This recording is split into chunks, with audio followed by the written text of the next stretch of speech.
Kia ora koutou. Welcome everybody to this month's presentation organised by the Engineering New Zealand Ventilation Engineering Group.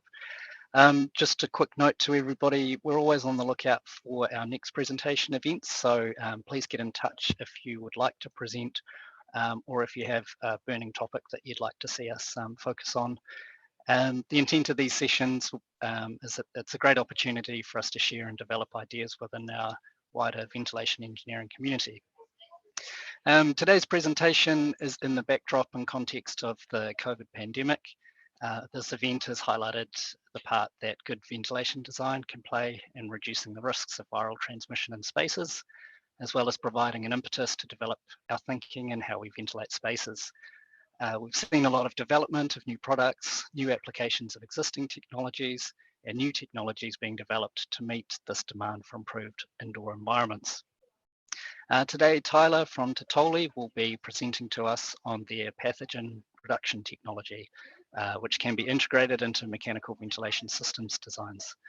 And as Holly mentioned, I think there'll be probably limited time at the end for Q&A, but please drop any questions into the chat at the bottom of your Zoom screen, and we'll either address them at the end of the presentation or follow up with responses afterwards.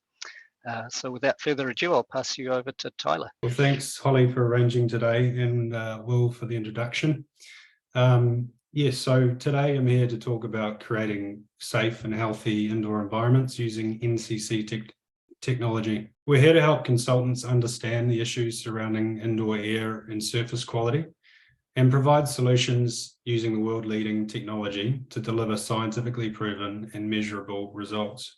Today, I'm going to cover what NCC technology is, the devices available to be tailored, how NCC technology works, how it's specified, how it's installed, how safe it is, and how effective it is.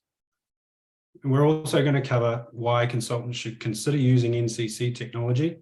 And in order to understand this, we need to look at what the scientists are saying and the researchers are saying about indoor environmental quality, cleaning, disinfection, and air quality, the current challenges we face globally, the factors that transport pathogens and VOCs, the effectiveness and safety of available technologies that are out there, and the benefits of using NCC technology. NCC technology is distributed by Caspar. They distribute medical grade devices, and Respar, who distribute non-medical grade devices. In New Zealand, Titoli are the exclusive distributor of both Caspar and Respar's devices. So what is NCC technology? Well, NCC technology is what you're seeing on your screen here on the right. Photocatalytic oxidization technology was originally developed by NASA around 1962 to control ethylene that was produced by plants during space missions. Ethylene could not be controlled by any filter except for PCO technology because of its very small particle size, about 3 microns. Photocatalytic oxidization technology is now in its 4th generation of development. In its most current format, proprietary NCC technology, which stands for Natural Catalytic Conversion Technology, was developed by Dr. Christoph Succi, the owner of Caspar and Respar Technologies, who is now the world leader in continuous air and surface disinfection. The significant difference between PCO technology and NCC technology is that NCC technology produces safe levels of hydrogen peroxide and no harmful byproducts. This H2O2 is distributed into occupied spaces where it inactivates a broad spectrum of microbes and VOCs, including all particle sizes from not only the air, but also the surfaces at the source within the occupied space. Comparatively, old generation PCO technology only inactivates contaminants that pass through the PCO cell, effectively like a filter, and it can produce harmful byproducts. It has no effect on contamination that's constantly occurring in occupied spaces or on surfaces. And this is the significant difference between PCO technology and NCC. NCC is extremely safe, it produces hydrogen peroxide, and it works inside the occupied space. it doesn't need air to pass through the filter for it to be, through the PCO's NCC cell for it to be effective. Respar Technologies has been deploying NCC technology around Europe in healthcare and food processing settings since 2002. And Caspar brought NCC technology to the United States in 2016 with an initial focus on healthcare. As a result of all of this, Dr. Suchi has won many accolades, which I'll talk about later. And only Caspar and Respar's devices are able to use NCC technology.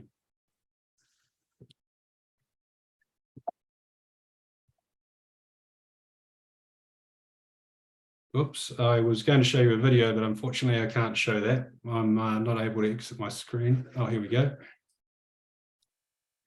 Sorry, guys. Okay, I'm just going to show you a quick video and talk over it, and it shows you how the NCC technology is actually fitted into a ventilation duct and how the device works. So as you can see here, there's a ventilation duct, and within the duct, the NCC cell is fitted into the duct. Effectively, a hole is cut out of the duct, and this device is slotted in. The device uses the existing airflows within the ventilation duct. As you can see here, air is passing through this device here, which is what we call the NCC cell. And as this air passes through this device here, this air contains, ambient air contains water, which is H2O, and oxygen, which is O2.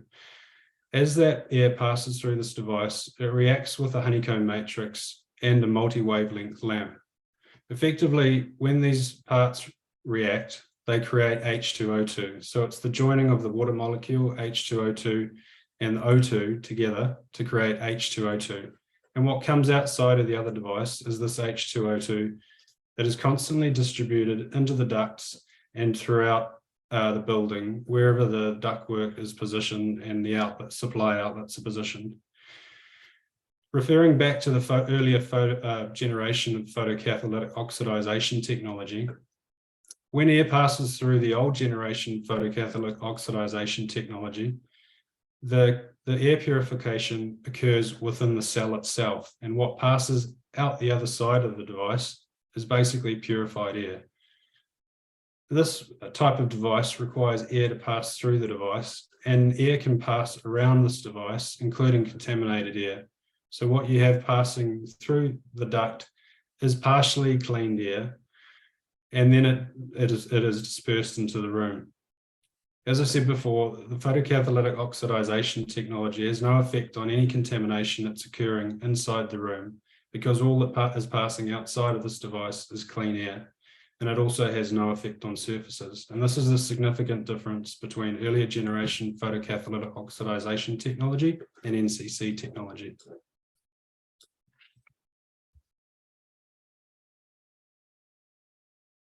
The devices come in a range of different formats. As you can see on the screen, we have plug and play devices here, and we have induct devices here.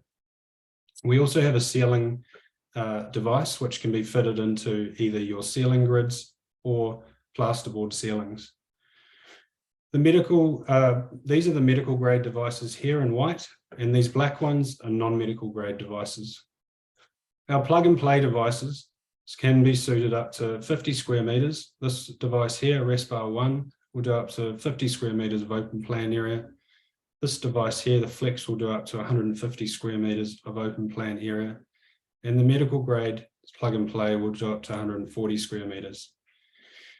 The induct devices, the medical grade induct device we have two devices available. One will do up to 46 square meters and the other one will do up to 116 square meters. In terms of our non-medical devices, these will do up to 500 square meters, and we have 4 different devices that cover different sizes. But effectively, in these induct range, we can supply any size of building with whether it has ventilation or not, and in any sector. In fact, we use all of these products. In most cases, we will specify inducts and plug and plays where ventilation can be a challenge. The technology, the NCC technology in these devices is exactly the same. It's just in different formats and different sizes, and therefore it can cover different sized areas. We also have a range of other products. We have a transport device here, which is suitable for buses, ferries, trains, and also ambulances. And then we have industrial grade products. This Hydra here is more suitable if you've got a challenging environment where in an industrial situation, where you want to be able to treat air that's exhausted outside of the building before it actually reaches the atmosphere. And this one is highly effective at performing that job. This device here can be fitted into industrial buildings where there isn't a ducted ventilation system. And effectively, this is a contained unit with induct devices installed and a fan inside here. So we just size this unit appropriately to the size of the warehouse or the facility. And this device is particularly beneficial in the food industry, the wine industry, and in greenhouses in controlling microbes in the food production process. And it can also extend the life of produce. So we've seen this the video before, but this is a diagrammatic view of what the NC cell looks like. This here, what it looks like, and what is within the cell itself. But effectively, you have the H2O, the water, and the O2 passing through this honeycomb matrix and past the multi-wavelength lamp. And when this light is on, it basically joins these two molecules together to create H2O2, and that is dispersed into the room continuously to disinfect the air and every single surface within the space that it's designed to treat. H2O2 has a short half-life, which means that H2O2 only lasts for about 20 to 30 minutes before it breaks back down into water and oxygen. What this means is that it's highly safe for the environment, people, kids, and pets. And the reason why we need to have continuous operation of this device is to constantly keep the levels of hydrogen peroxide within the space that we're treating in the design levels, which is 0.01 to 0.03 parts per million. And I'll talk about that later in further slides. I'd like to talk you through how we specify and install these products. First of all, we need to get a client brief, and that will include working with either yourselves or your clients to help understand the issues relating to the building. And that includes, is it a full building that we're looking to cover, or is it part of the building? What are the prevalent issues such as microbes, VOX, or odors? What do the people load in the building? What type of building is it? Is it healthcare, offices, industrial, retail? Is it a school? And so forth. We'll then ask you for your building floor plans, usually dimensioned, including floor to ceiling heights. We'll ask you for your mechanical plans, usually dimensioned, and a full mechanical specification. The more information we have about the mechanical spec, the easier it is for us to appropriately size the number and the size of the devices to the area that we're treating. And we'll work with you and your clients to clarify any questions. After we've gathered all this information, we'll prepare a design in conjunction with yourselves, a specification and a quote. Today, I'm going to use an example of the induct devices as that's most appropriate to most of you. And what we're seeing here in this table is our non-medical devices and our medical devices. We have 4 different types of products in the non-medical devices: the Respire 400, the 1000, the 2500, and the 5000. As you can see, these devices cover different areas, the square meterage, 37 square meters for the 400, 100 square meters for the 1000, just under 250 square meters for the 2500, and just under 500 square meters for the 5000. The medical grade devices will cover 46 square meters and 116 square meters. And the product developer has also designed the cubic meter per hour rating accordingly to the area that will be treated.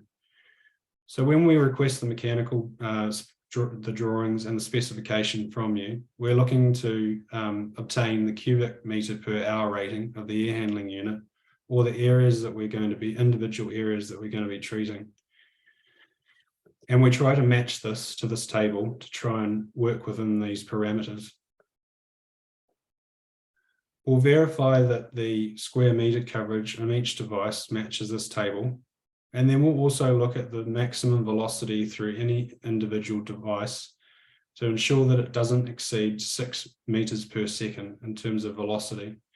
So we'll typically need to see the diameter of your ducts to work through all of these types of calculations.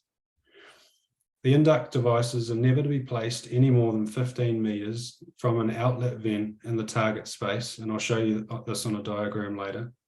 And the length of the duct run from the induct device to the outlet vent should be no longer than 15 meters. If it is, then we need to look at considering whether we need to size the device, increase the size of the device, or potentially add additional devices within the duct run.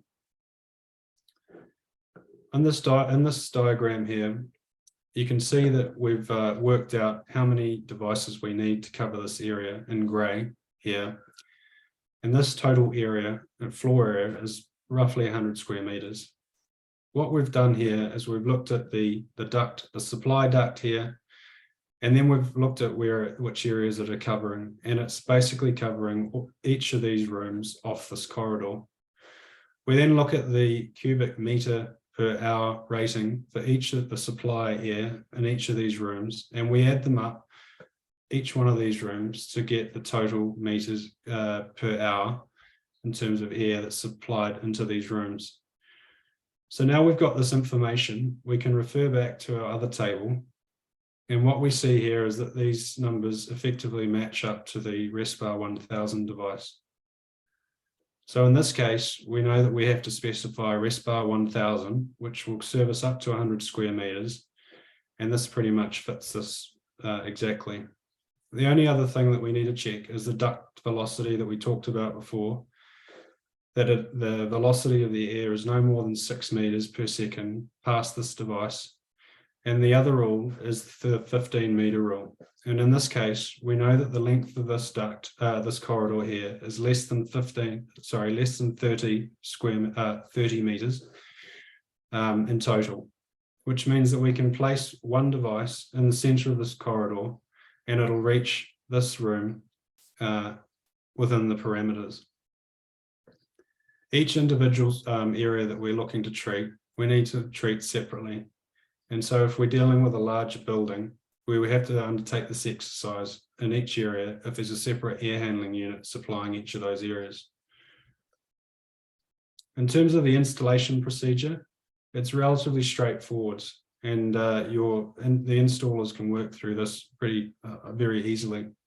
But in essence, all of our induct devices need to be placed downstream of the air handling unit. And as you can see in this diagram here, this is the air handling unit, and this is where the device has been placed in this location.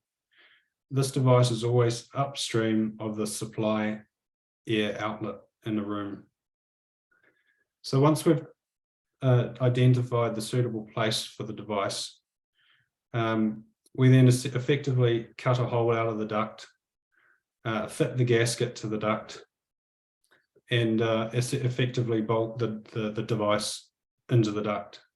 Once the device is bolted into the duct, there's no further additional work required other than having a licensed electrician or your HVAC installer to hardwire the device to the nearest circuit.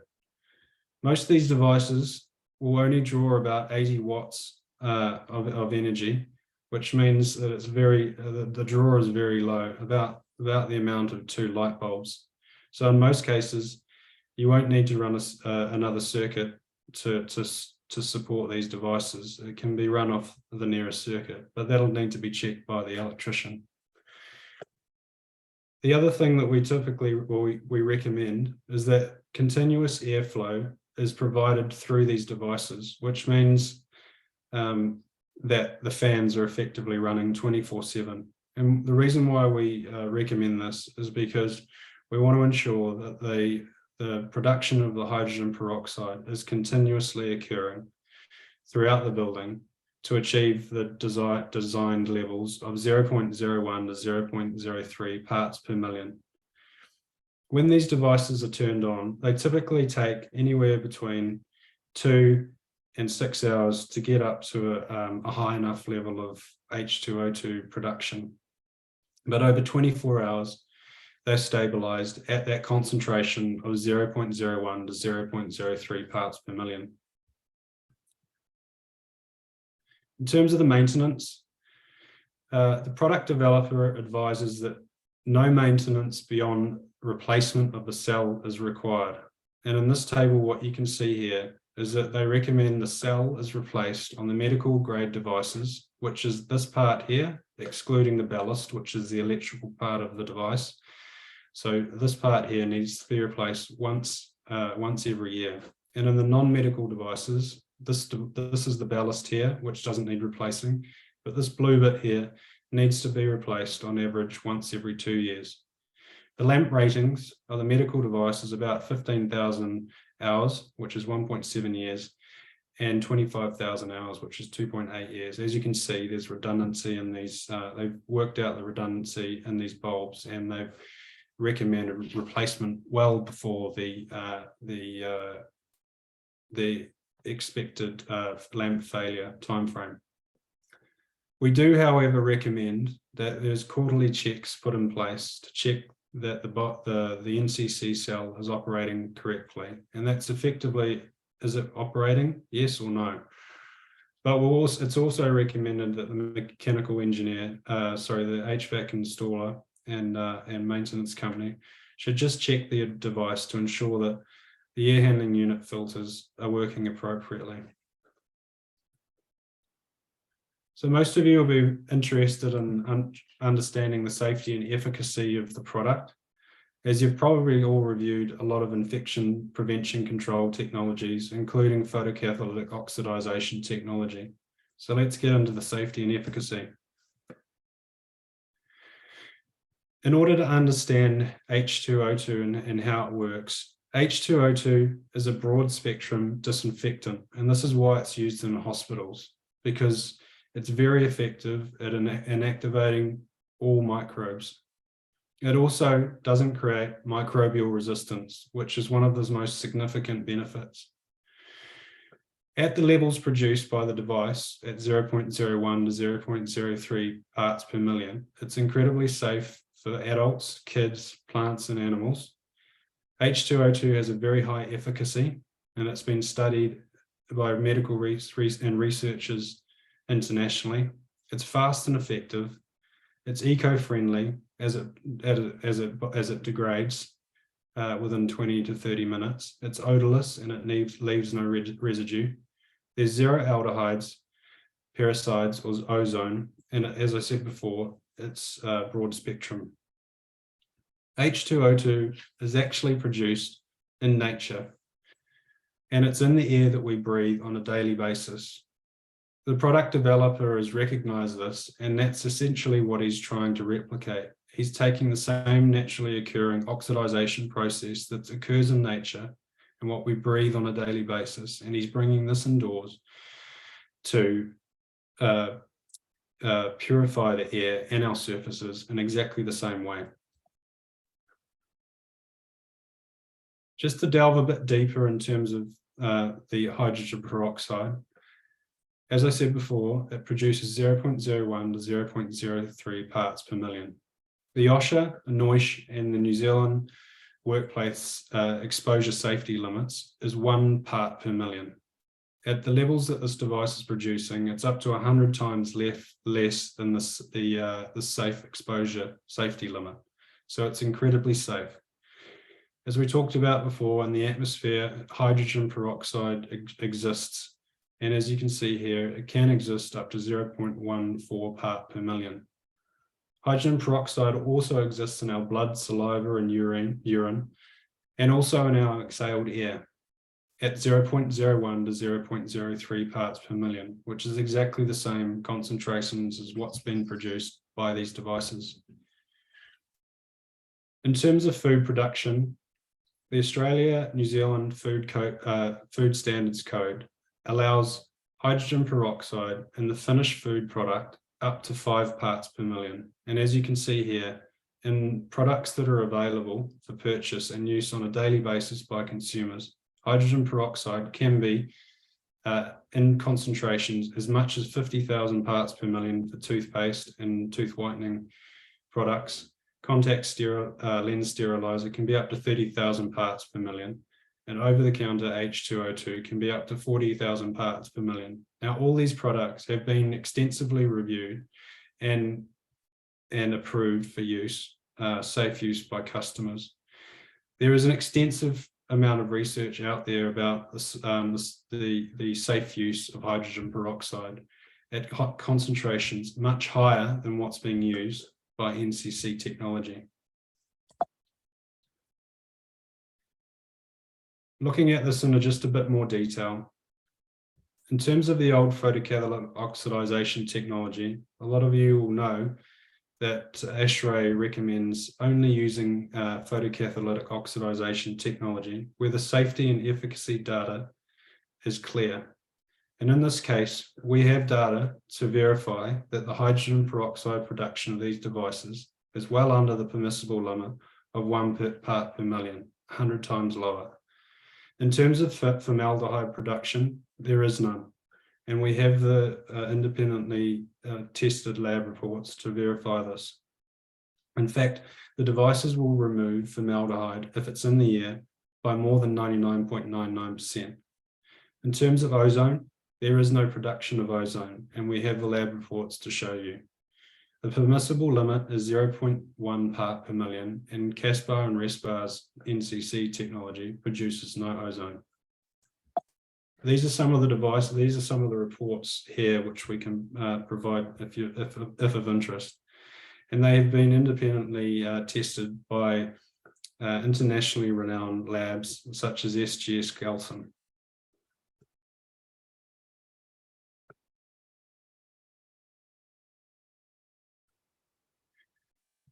In terms of the efficacy of NCC technology has been independently peer-reviewed in a real-life intensive care unit in the United States. What you're looking at here is an article that was published by Cambridge University Press in November 2020.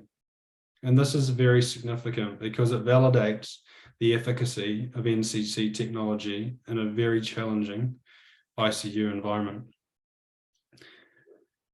Integris Healthcare undertook testing within the ICU prior to the installation of the Caspar medical grade devices, and then after the medical grade devices were installed over a 4-month period. And what this has proven is that there was a reduction in the average microbial burden within the ICU of 95%. There was an 81% reduction in the prevalence of MSRA, and there was a 54% reduction in onset healthcare HAIs. All of these reductions were not previously possible prior to the installation of NCC technology. We have a number of other key reports, including independent testing in labs that shows the efficacy of NCC technology in lab environments.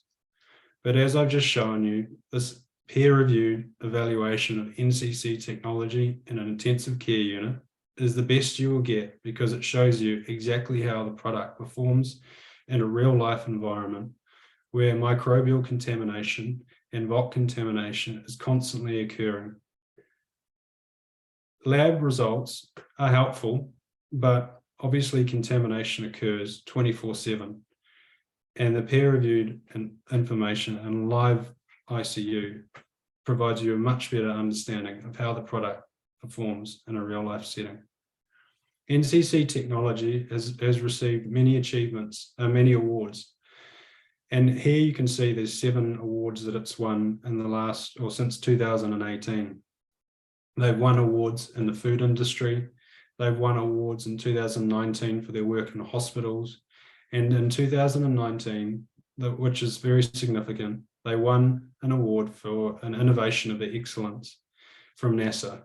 And this was specifically provided to acknowledge the advancement that they've made of photocatalytic oxidization technology from a device that did not produce hydrogen peroxide and produced harmful byproducts and did not disinfect anything outside of the device, to an NCC technology which now produces hydrogen peroxide, no harmful byproducts, and it disinfects the air and every single surface within an occupied space. I'll let you review these at a later date. So now you know what NCC technology is, how NCC technology works, the devices that are available, how it's specified, it's installed, how safe and effective it is. Why should consultants consider integrating NCC technology into new and existing ventilation systems? Firstly, you need to understand the wider context of indoor environmental quality. And we'll take a look at what the scientists and researchers are saying about indoor environmental safety and infection prevention control. We'll take a look at the challenges we face globally in healthcare and non-healthcare settings. We'll take a look at all the factors that transport pathogens and VOCs and contribute to indoor environmental quality, both of the air and surfaces, and all of the associated benefits that relate to NCC technology. So what this shows you is a selection of literature that we've obtained. But I'm just going to read some of this out to you because it's very important. In 2020, Tammy and David stated that the scientific literature is increasingly indicates the need for development of continuous disinfection to address the persistent contamination and recontamination that occurs in patient rooms despite routine cleaning and disinfection. In 2018, a CDC-funded prevention epicenters program, written by Luke Chen and others, stated that the standard hospital cleaning practice of performing a detailed room disinfection only at the end of a patient's stay, i.e. terminal cleaning, may be inadequate to prevent the acquisition of multi-drug resistant organisms through the environment. Indeed, these results should compel us to develop new technologies and interventions to achieve a safe, continuous environmental disinfection within the healthcare setting.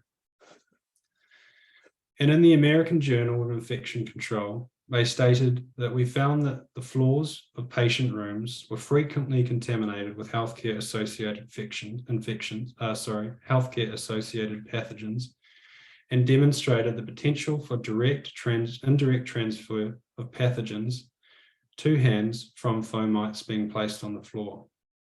Studies are needed to examine the efficacy of current floor cleaning and disinfecting strategies in removing potential pathogens from floors. And finally, in Science Direct, they stated that environmental services are frequently touched by healthcare workers, are commonly contaminated in the rooms of patients colonized or infected with MSRA or VRE. An increasing body of evidence suggests that advanced cleaning, disinfection, and environmental surfaces can reduce transmission of these pathogens. And what these experts are basically saying is that existing infection prevention controls, including mechanical systems and filters, are not sufficient to be able to effectively reduce the transmission of pathogens both on surfaces and within the air. And they're saying that we need to develop new technologies. And this is precisely what CASPAR and RESPAR's technology has been designed to do.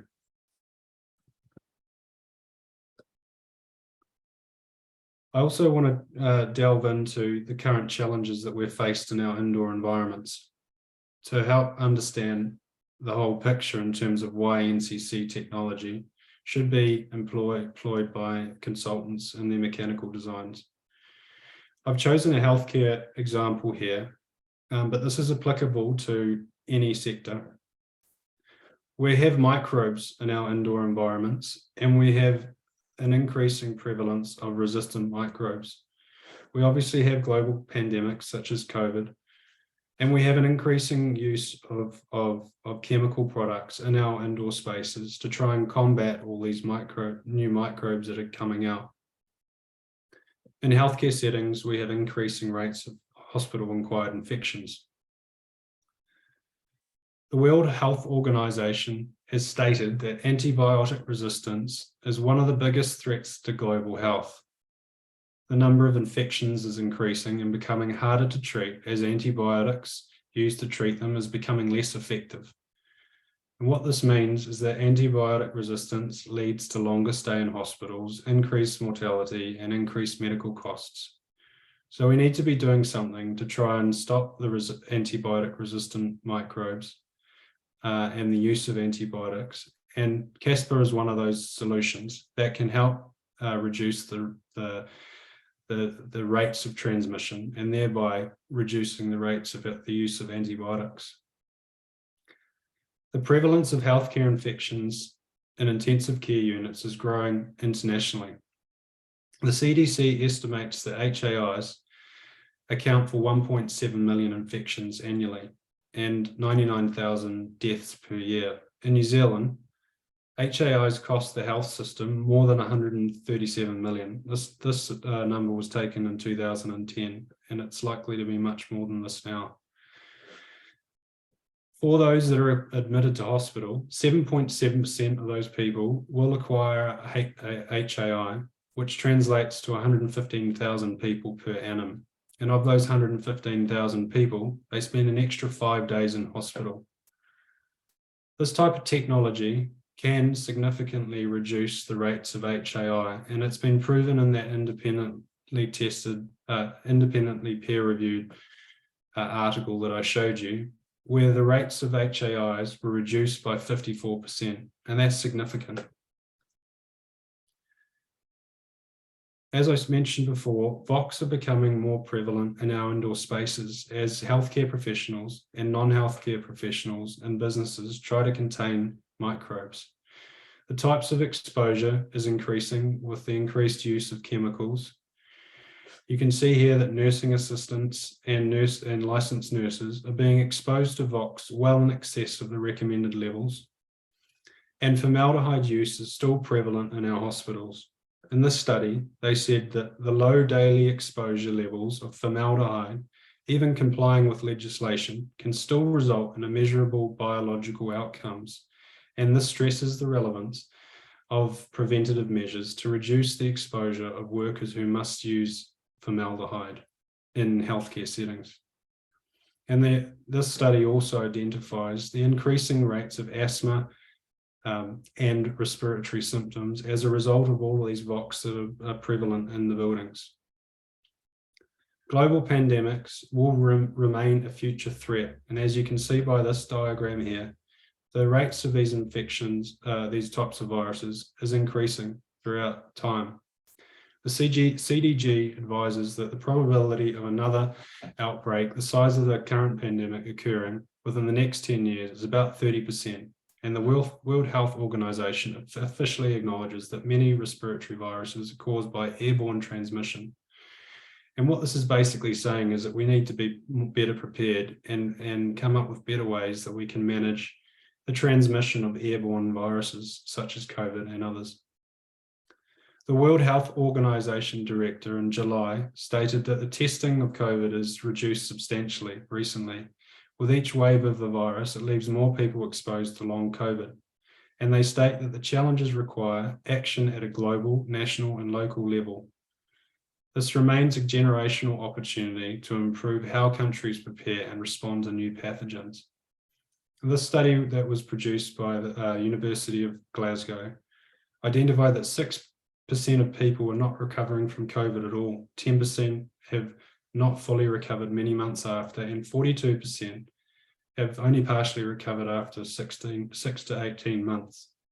They're saying that COVID is a truly multi-system disorder that affects not only the brain, the heart, but most parts of the body. And the World Health Organization states that countries need to devote immediate and sustained action equivalent to the scale of the impacts of long COVID. They're basically saying that our systems aren't prepared, and we need to have better ways to be able to prevent this type of effect on the mass population. The Ministry of Health state that the best way to prevent long COVID is to prevent the infection itself. In order to do that, they recognise that we need a multi-layered strategy. And what this really needs is an introduction of a technology such as NCC technology, which is proven to minimise the rates of infection between people and buildings.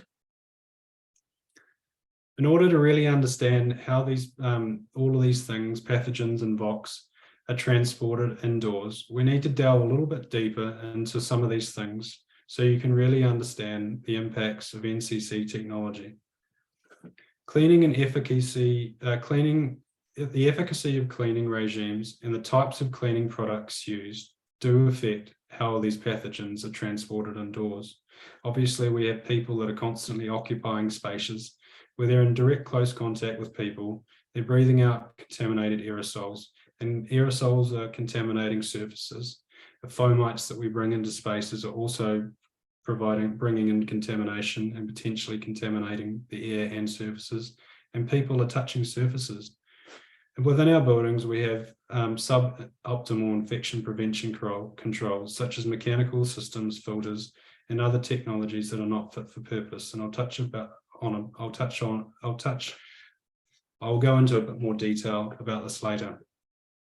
Firstly, I'll talk about disinfection of surfaces.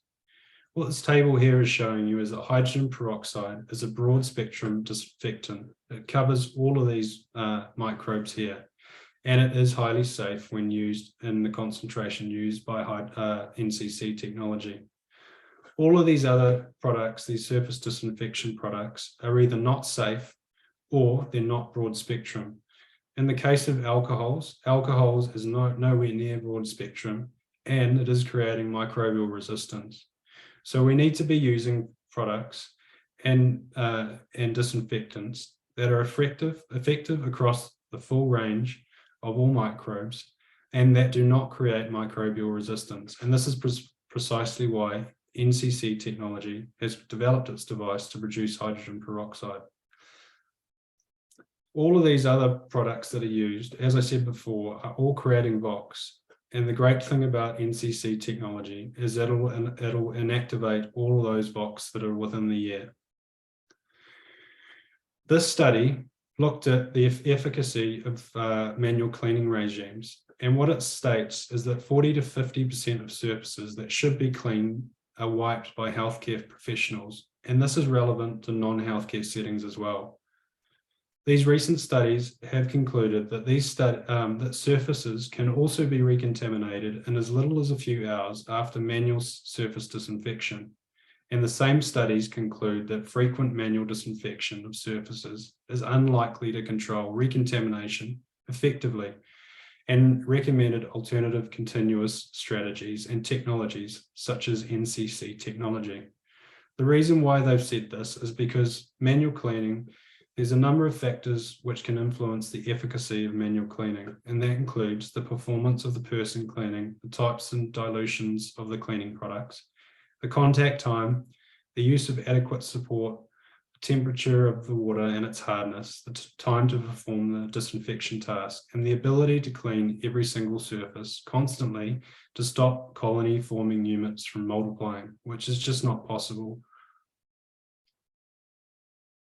Let's take a look at understanding the modes of airborne transmission and how this relates to our mechanical systems and the filters that we have. Normal breathing has been proven to release up to 7,200 aerosols per litre of exhaled air. And bronchial aerosols are formed during normal breathing. They can be as small as 0.1 of a micron. These aerosols undergo evaporation upon release in the air, basically immediately, and they reach a final diameter of about 20 to 40% of the original size. In the case of bronchial aerosols, you can have minute particles that are circulating with viruses in them that are much smaller than 1 micron, which is much smaller than your typical air filter or even HEPA filter is able to capture. And this is the challenge that we have in our indoor spaces. So let's take a look at the filters in a bit more detail and ventilation. Putting into context why air filtration and air quality matters. Every day we drink 2 liters of water. And every day we breathe in 14,000 litres of air. And we know without a question that if we drink the quality of the water that we drink and the food we eat and the air we breathe is of poor quality, it will affect our health. We drink purified water every day, yet the EPA advises that we spend 90% of our time indoors, and our indoor environments can be more seriously polluted than the air outdoors. So we're breathing in 12,600 litres of air on average indoors every day, yet we don't breathe adequately purified air every day.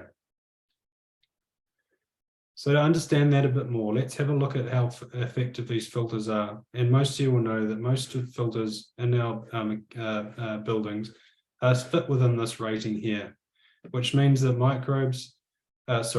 they can capture particles between 1 and 10 microns. If we look at this down here, you can see that the smallest particle sizes of pathogens, including COVID and influenza, can be much, much smaller than these filters are able to capture. You can look to try and increase the filter rating, but as you know, that creates a pressure drop as the rating of the filter increases. And this has a corresponding impact on what you need to think about doing with the mechanical plant to be able to cope with that pressure drop. And you can go to all that extent and you still will not be able to adequately capture these types of viruses that are able to freely circulate around the building without appropriate measures in place. With Caspar's technology, it doesn't have any effect in any pressure drop on the system. It's marginal. You don't need to do anything to the mechanical plant in terms of upgrading it. You basically install the products and that does all the heavy lifting in terms of air and surface disinfection, and it addresses all particle sizes as well as VOX. All these filters will not remove VOX. The only technology that can adequately do that is the NCC technology. So providing fresh air, good ventilation and filtration is only part of the picture to achieve a better indoor environmental quality. And research proves that improvement of these factors is not adequate on their own and it brings another set of challenges. As I've just stated, the current advice is to increase the supply of clean air, ventilation and filtration, but in many cases it's not practical because of mechanical restrictions, physical space restrictions, outdoor air pollution, outdoor air temperature and humidity. And it can also lead to higher heating and cooling costs, higher filter replacement, more filters being thrown into landfills, more maintenance, more electrical costs, higher plant replacement and higher capital costs. So how do we balance these factors to achieve the optimum air quality that is highly effective, better for our health, the environment, and reduce costs? Well, we can take a look at all these technologies, but what this table is basically saying, and you probably have looked at all of these before, ozone and nebulization are highly effective at disinfecting the air and surfaces, but you can't use them 24/7 because they're not safe to be used around people. As I stated before, PCO technology disinfects the air within the device, so it's not that effective, and it doesn't do anything to surfaces, and it can produce harmful byproducts and environmentally friendly outcomes. Filters are only filtering what the filter is rated to achieve. It's not achieving any surface disinfection. It is safe to use around people, but the efficacy of the filters is nowhere near as high as what NCC technology can achieve. The other added issue is that all of these filters are creating environmentally unfriendly outcomes because these filters are being thrown into landfills where they contaminate soils and groundwaters. A lot of you will probably have looked at UV light, and there are a few options out there. UV light is highly effective at disinfecting surfaces, but you need to have long, direct, close contact with surfaces for it to be effective. And that means you need to move the UV light around rooms, because obstructions in rooms will have an impact on the efficacy. Air velocity past UV light is too fast for it to have any effect. And this is why most of you will have decided not to use it. The only technology that can hit all of these factors, disinfecting the air, disinfecting surfaces, safe to use around people, continuously eliminates odors, hands-free, and environmentally friendly, is NCC technology, as it's been specifically designed to hit all of these factors. So what does all of this tell us? Well, it tells us that increasing fresh air, ventilation, and filtration is costly. It's environmentally unfriendly and it's unsustainable. Most common mechanical filters do not filter minute airborne particles, including VOCs and microbes, with a high enough efficacy without corresponding detrimental effects. Filtration-based products are just that. They only do 50% of the job, as they don't disinfect surfaces. So minute airborne particles are still able to freely distribute through buildings, where they can remain in the air and settle on surfaces. Manual cleaning and other infection prevention controls are not enough to prevent rapid contamination of surfaces, transmission of HAIs, and airborne microbes. And medical research now points to new and scientifically proven technology to significantly reduce the transmission of a broad spectrum of pathogens like SARS-CoV-2, HAIs, resistant microbes from the air and all the surfaces. And NCC technology hits all these points. It is the future of safe and environmental friendly indoor disinfection.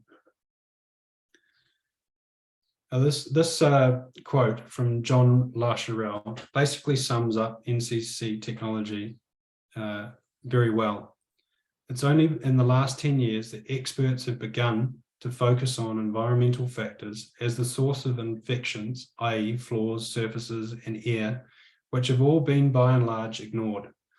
NCC technology is the holy grail, and what we've been looking for in terms of cleaning and disinfection to fill the gaps between what the cleaners miss and all other technologies just can't hit. So let's just take a quick look before we end at the benefits of NCC technology to improve the IAQ and keep surfaces safe. As we know, it is a continuous solution to disinfect the air 24/7 and all surfaces. It can improve wellness. It can reduce staff illnesses and staff absenteeism. This has been proven in international hospitals where the rates of absenteeism has been reduced by 42%. It can increase the productivity, and it will provide reassurance of a safe environment. In healthcare settings, it has been proven to reduce HAIs by 54%, and it will reduce the use of antibiotics as a result of this significant reduction. It can reduce staff fatigue and associated errors in healthcare settings. It can decrease the room turnaround times, increase the quality of healthcare, reduce the pressure on the health system, and associated costs. As I said before, it's environmentally friendly, as it uses the same process that occurs in nature, and we're just bringing this indoors. It's not toxic, it's harmless to humans, it creates no impact on the environment, it reduces reliance on manual cleaning of surfaces, and therefore it reduces the use of the plethora of chemical-laden surface cleaning products. There are no filters to be thrown away into landfills, and these products are energy efficient to run. In addition to all of this, the benefits that NCC technology can achieve relate to plant efficiency. What it means is that your plant can be optimized to achieve the minimum requirements for fresh air, ventilation, heating, and cooling, according to the number of people in the space. You can do this because NCC technology is picking up all of the hard work in terms of removing all of the microbial loads and the volatile organic compounds from the space. The mechanical plant is no longer trying to do something it was never ever designed to do. And what this means is that the power consumption can reduce. It can reduce the maintenance frequency. It can reduce the frequency of filter replacement, increase the plant life, and it means that there are no need for major ventilation plant upgrades. You can basically just install NCC technology and achieve these significant results that you've seen today. These products have been installed in 48 countries over the world, and over 7 million of these products have been installed. These are just some examples of the installations. As I said before, Integris Healthcare has shown a 54% reduction in onset HAIs. The St. Luke's Hospital has reported a 42% reduction in staff absenteeism and illnesses, and they have other significant reductions. CSV Pharmacy is the largest pharmacy brand in the US with 9,900 locations.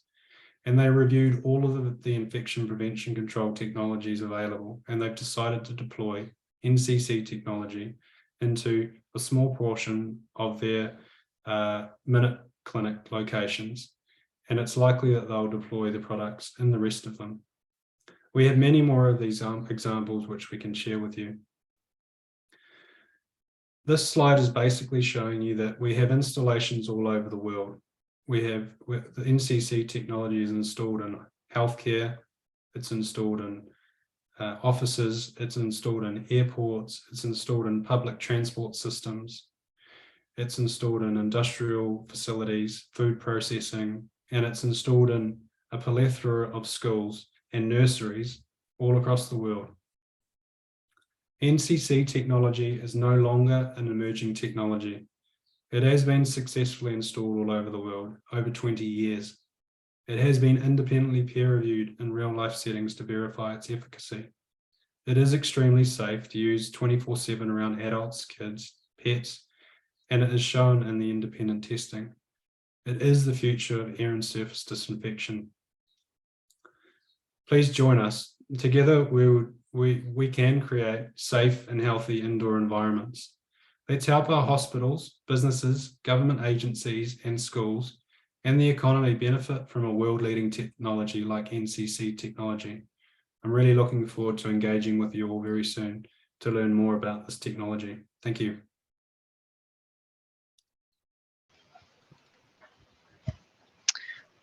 Right, thanks, Tyler. Yeah, there was very detailed presentation. Went into a lot of points, sort of listing down some questions as I went, and I think you covered most of them as you went through. We've just got a couple minutes, and we've actually only had the one question through so far. If anybody has any more, please feel free to drop them into the Q&A. The questions we have are around the control of the device. So do the devices have any controls? For example, do they maintain an H2O2 ppm set point, or do you just plug it in and it goes 100% 24/7? And what happens when the air handling unit shuts down? Does the device turn off? Yeah. So once the NCC devices are turned on, the devices will operate to produce the hydrogen peroxide in that bracket that I explained before, the 0.01 to 0.03 parts per million. Obviously, while the device is operating, and in order to achieve that production of hydrogen peroxide, it does require airflow through the device.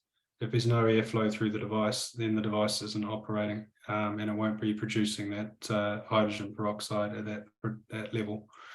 In terms of the answer, the question around the fan turning off, no, the device, once the devices are on and hooked up to the nearest circuit, they basically stay on. You can potentially come up with a way to be able to turn the devices off if so desired. But the intention of the device is to be running 24/7 to keep those levels of H2O2 at that desired concentration, to be continuously disinfecting the air and surfaces. Now, if you've got a building where people are not occupying it for a period of time, you can turn the devices off and not, along with the rest of your mechanical plant.